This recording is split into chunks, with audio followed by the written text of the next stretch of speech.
Simbang gabi na naman at dahil mahirap makakumpleto niyan sa madaling araw, marami rin ang dumalo sa anticipated o yung mas maagang misa. Live mula sa Binondo, saksi si Jamie Santos.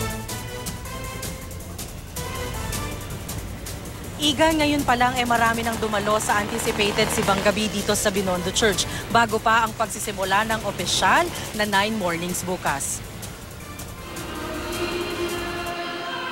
Maaga ba ang iyong pasok o kaya na may puyat dahil panggabi sa trabaho kaya hindi makapagsimba ng madaling araw? Wala nang araw lusot sa mga gustong mamanata dahil marami ng parokya ang may anticipated simbang gabi.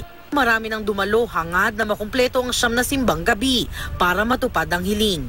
Sana magkakasama kayo ng mga anak ko, asawa ko, gano'n. Wish ko lang naman po maglagi kayo magsama-sama, yung good health namin this year, tapos yung siyempre sa pamilya ko tsaka sa magulang ko, lagi ko rin silang pinagdadasal para sa kalusugan nila.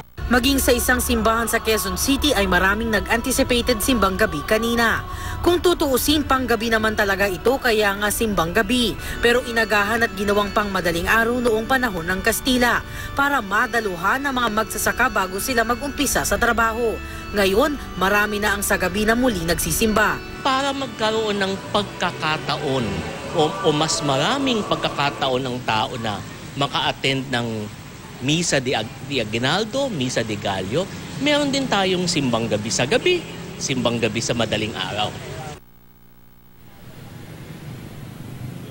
Igan, sa mga hindi nakadalo ng anticipated mass kanina ng alas 9 ng gabi dito sa Binondo Church, bukas ng alas 4 ng madaling araw at alas 5:30 ng madaling araw ang schedule ng simbang gabi dito sa Binondo Church. At live mula rito sa Maynila, ako si Jamie Santos, ang inyong saksi.